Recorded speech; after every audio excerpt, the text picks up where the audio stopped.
반갑습니다. 김용대 BD님께서 기업에서의 데이터 가치와 데이터 파이프라인 구축의 중요성에 대해서 말씀해 주셨는데요. 저는 이제 제가 속해져 있는 스타트업 쪽에서 데이터를 어떻게 바라보고 있고 소규모 인원에서 데이터 파이프라인을 빠른 시간 내에 어떻게 구축했는지 사례를 여러분들께 말씀드리고자 합니다. 먼저 제가 속해져 있는 크몽은 프리랜서 마켓입니다.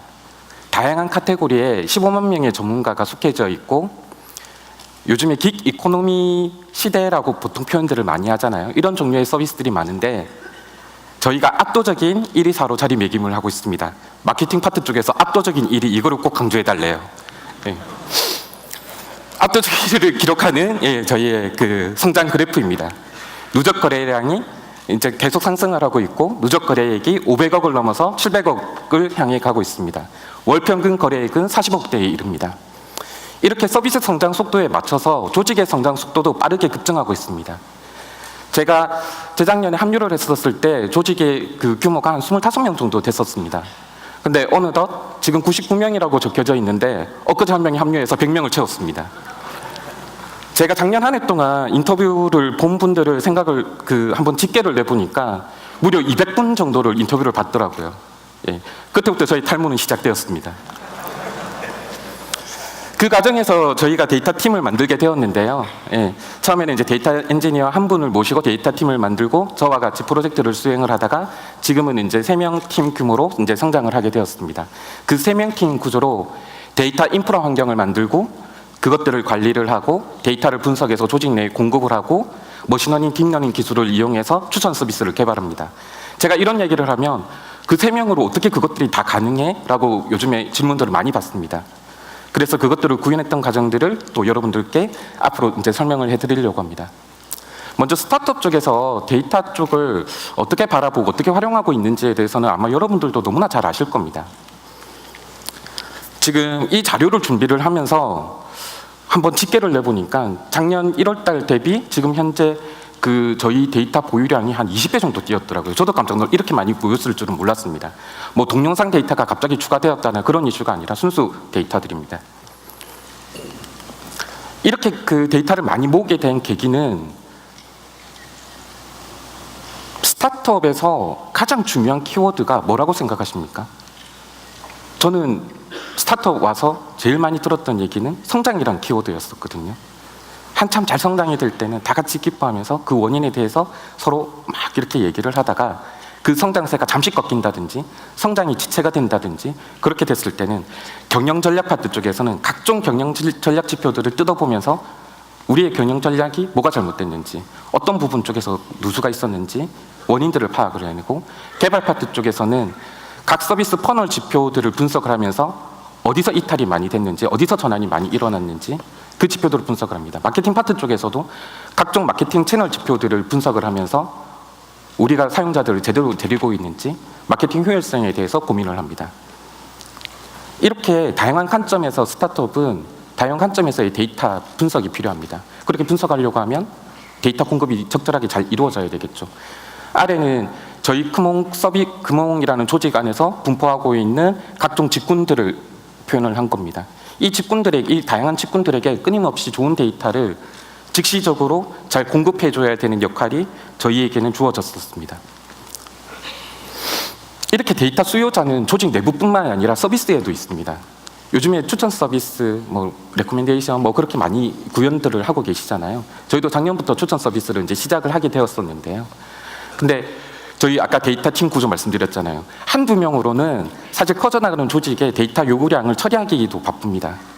하루 종일 그것만 하다가 진짜 시간을 대부분 보내기가 일쑤입니다.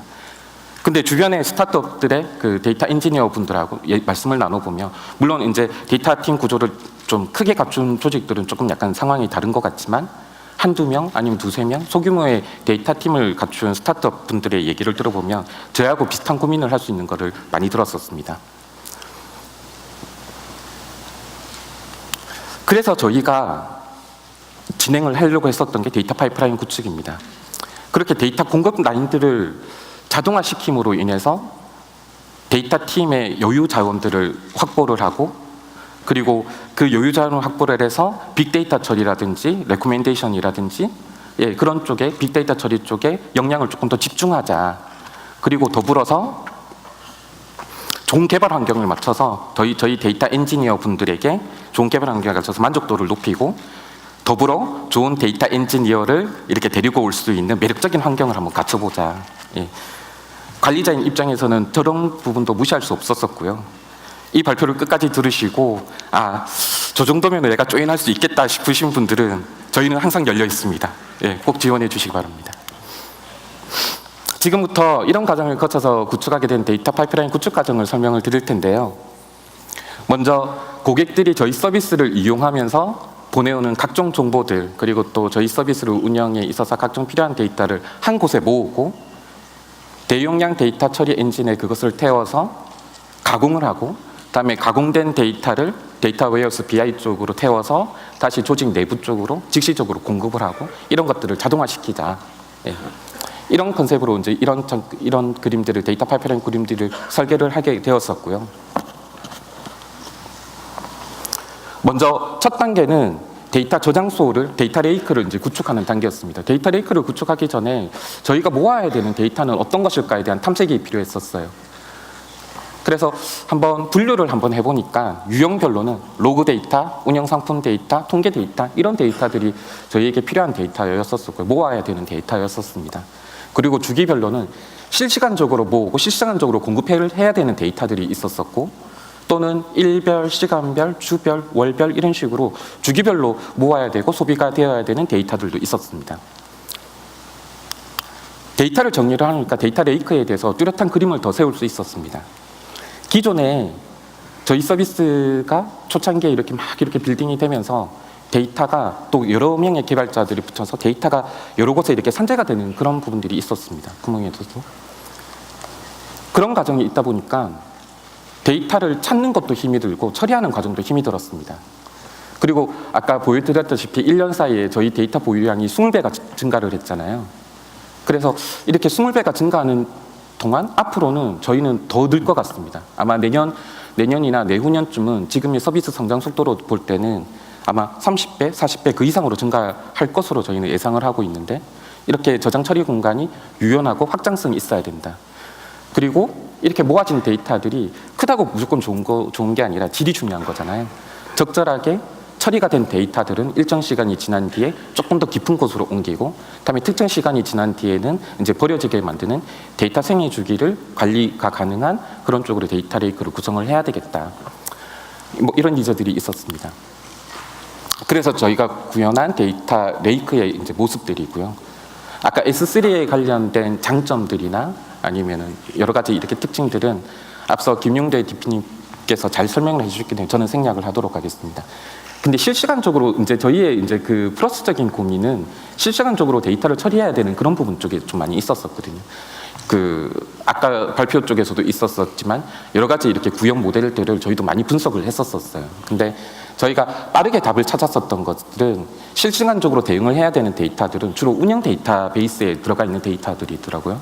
그래서 거기서 리플리케이션 서버를 만들고 거기서 커스텀 엔드포인트를 만들어서 워크로드를 어느 정도 분리를 시킨 뒤에 활용하는 것이었습니다. 처음에 제가 이 얘기를 했더니, 이렇게 리서치를 해서 이 얘기를 했더니 서버 엔지니어 분들이 굉장히 반대를 많이 하셨었어요.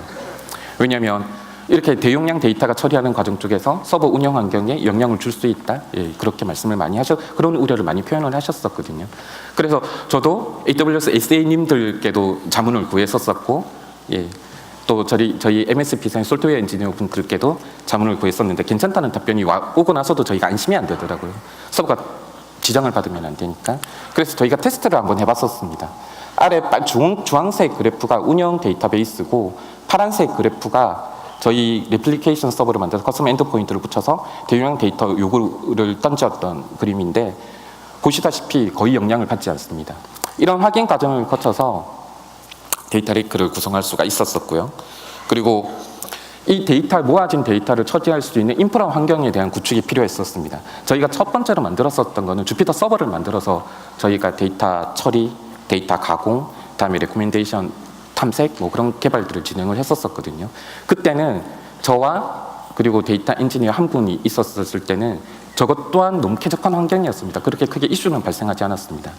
근데 새로운 개발자분들이 많이 데이터 팀에 들어오면서, 많이는 아니죠. 2명 들어오면서, 그리고 저희가 처리해야 되는 각종 데이터 프로세스들이 많아지면서 처리 공간에 대한 제한, 그리고 리소스에 대한 한계, 이런 부분들이 직면했습니다.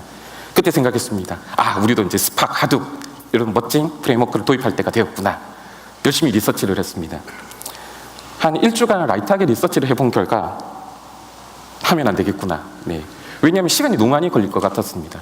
아니면 좋은 서버 엔지니어를 모시고 오는, 그쪽 경험 있는 엔지니어를 모시고 있는 건데 그것조차도 사실 쉽지가 않았습니다. 그래서 여러 서비스들과 솔루션들을 많이 탐색을 했는데 저희가 선택했던 거는 EMR입니다. EMR은 관리용 하둡 프레임워크이고, 그리고 스케일 옵션 설정 부분들이 굉장히 뛰어나서 아무리 굉장히 부하가 큰 데이터 처리 태스크를 던진다고 하더라도 굉장히 유연하게 작동할 수 있도록 구성할 수가 있습니다. 그리고 가상화 도커 환경 쪽에서 주피터 허브 같은 개발 환경들을 만들어서 데이터 엔지니어 분들에게 독립되어 있는 데이터 엔지니어링 개발 환경을 만들어 드릴 수 있습니다. 그 외에도 저희는 모든 서버 솔루션들이 전부 다 AWS 안에서 다 돌고 있습니다. 다 돌고 있는데 저희가 쓰는 스토리지 레이어들이 너무나 EMR하고 또 호환성 있게 잘 붙을 수 있었었고, 그리고 제가 개인적으로는 굉장히 매력적으로 EMR이 느껴졌었던 것들은 주피터 허브입니다. 주피터 허브는 저희가 처음에 만들었던 그 싱글 인스턴 기반의 주피터 서버를 클릭 몇 번이면 거의 무한대까지는 아니지만 계속 이렇게 만들어 드릴 수 있습니다. 그래서 저희 데이터 엔지니어별 주피터 서버들을, 보안이 강화되어 있는 서버들을 지금 제공을 하고 있고, 그다음에 저희 회사에 많은 분들이 조인을 하면서 다른 파트 쪽에서도 데이터를 분석을 하고 처리를 할 수 있는 스킬을 갖춘 분들이 많으셔서 그렇게 팀별로 개발 환경 서버들을 제공을 할 수가 있습니다. 굉장히 유연하게 리소스 제약 없이 그렇게 구현할 수 있었습니다. 지금은 저런 환경에서 저희 데이터 엔지니어 개발자분들이 개발을 하고 계십니다. 그리고 아까 말씀하셨던 제플린 통해서 스케줄 잡을 실행을 하고, 그리고 이런 리소스 환경에 대한 모니터링으로 강글리아 툴을 쓰고 있습니다. 이 모든 설치 과정들이 불과 5분에서 10분 정도면 이 안에 있는 파이썬 라이브러리 설치까지 부스트랩을 이용해서 가능합니다.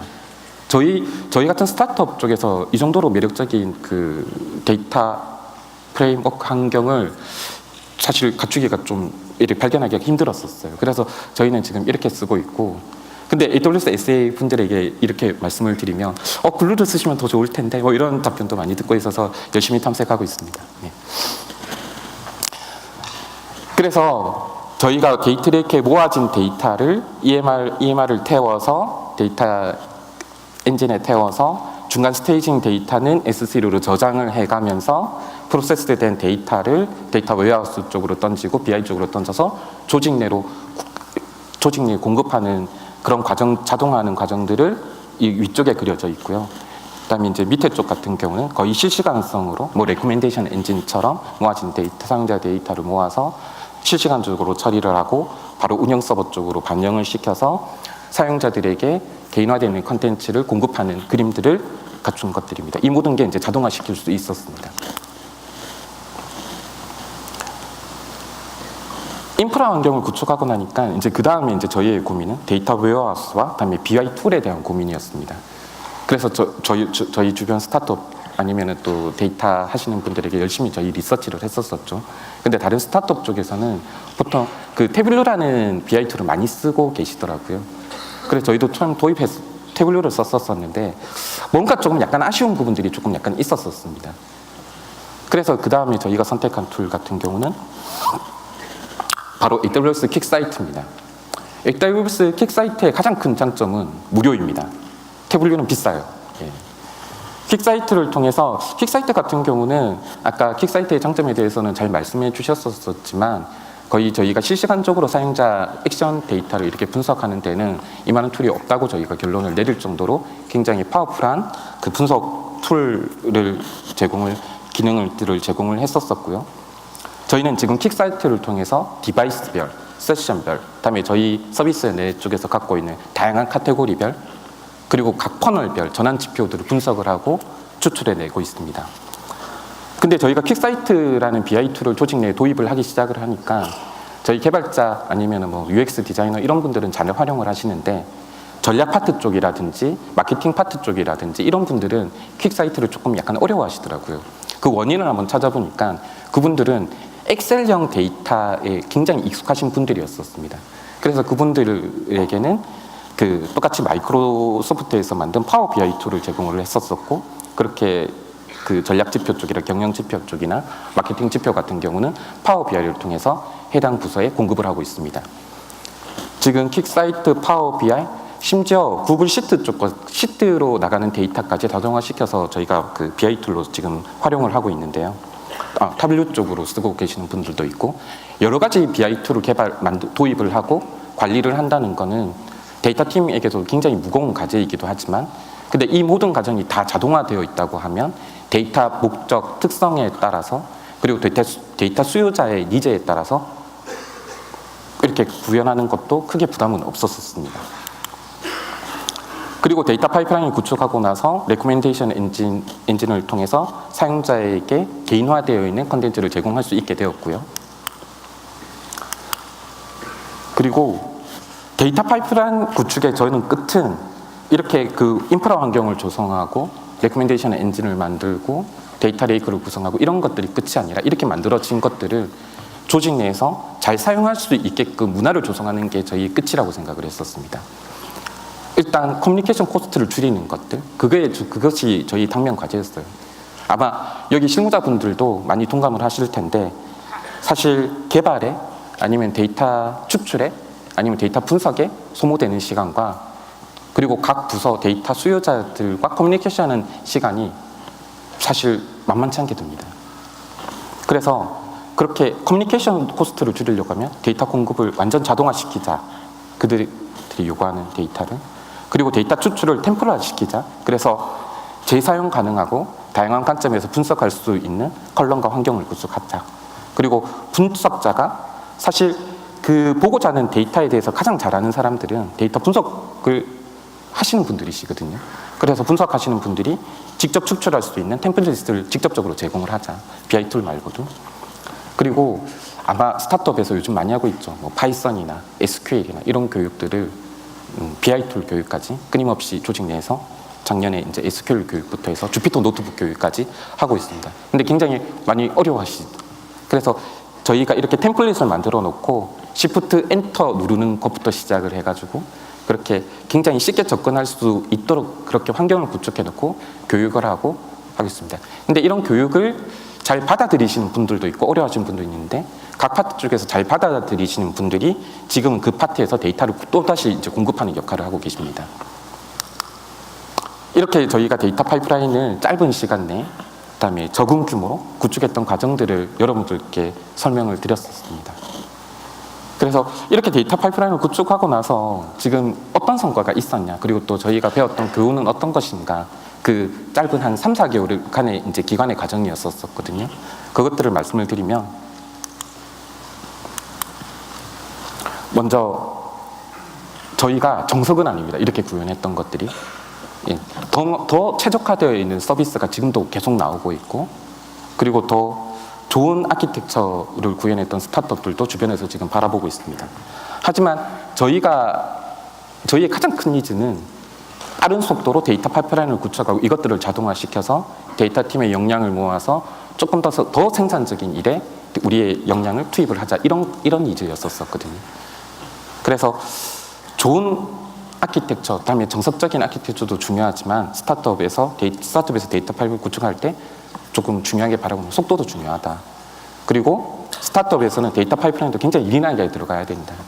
주변 그 다른 스타트업 CTO 분들 아니면 데이터 엔지니어 개발자 분들은 하둡이 좋아 아니면 스팍이 좋아 뭐 아니면 다른 아키텍처 이런 게 좋아 이런 얘기들을 많이 듣습니다. 그래서 물어보면 어느 정도 시간이 걸렸냐고 여쭤보면 1년, 2년 이렇게 대답이 돌아왔습니다. 사실 그게 저희 데이터 팀 규모하고 저희가 지금 빠르게 성장하는 서비스, 그다음에 조직 단계하고는 맞지 않았었거든요.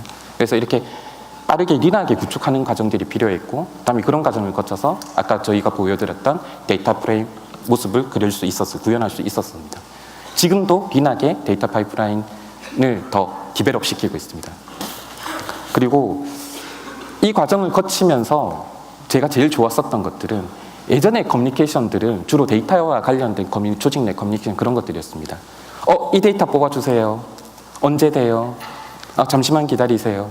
데이터가 조금 다른 것 같아요. 이런 커뮤니케이션 코스트가 굉장히 좀 많이 빈번했었거든요. 지금은 그런 커뮤니케이션이 확 줄었습니다. 지금은 데이터로 얘기를 하면 BI 쪽에서 어떤 BI 툴에서 이런 걸 보면 어떤 경영 지표 쪽에서 이 데이터를 바라봤었을 때 어떤 퍼널 간 전환과 이탈의 근거에서는 이런 거를 가지고 저희는 의사결정을 하고 있습니다. 그리고 이런 문화를 더 조직 내에 확산시키려고 많은 노력을 기울이고 있습니다. 그것뿐만이 아니라 아까 퀵 사이트로 저희가 퍼널 분석했던 화면들을 잠시 보셨었는데요. 그 작년 초에 사용자 액션 정보들을 다 모아서 그리고 퍼널 간의 전환과 이탈 과정들을 분석을 해서 서비스 개선에 들어갔었고 작년 한 해 동안 그 전년도 대비 이탈률은 한 40% 정도 감소를 했고 그다음에 군환자율은 30% 더 상승시키는 성과를 거둘 수가 있었었고요. 그리고 저희는 추천 서비스에 관련된 클릭률이라든지 구매 전환율까지 BI 툴로 옮겨서 저희가 실시간 트래킹할 수 있도록 만들었었거든요. 앞쪽에서 보시는 게 레코멘데이션 모델 1이었었고 작년 한 중반기쯤에 그건 제가 직접 올렸었는데 그리고 뒤쪽에서 구현된 게 레코멘데이션 2 모델로 작년 말부터 올해 초까지 적용된 모델입니다. 보시면 클릭 전환율, 구매 전환율, 클릭 전환율이 한 80% 정도 상승한 걸 보실 수 있습니다. 레코멘데이션 1 엔진은 데이터 파이프라인 구축하기 전이라서 한참 고민하다가 시컬로 알고리즘을 구현을 해서 올렸었습니다. 그래도 기존보다는 구매 전환율이 높아서 만족은 하고 있었는데 이렇게 데이터 파이프라인 환경을 구축하고 나서 저희 데이터 엔지니어 분들이 개발된 모델들이 저보다 한 거의 100% 이상 높아서 다음에 제가 더 잘 만들어야 되겠다고 요즘에 동기부여를 많이 받고 있습니다. 이상이고요. 김용대 DP님께 다시 마이크 드리도록 하겠습니다.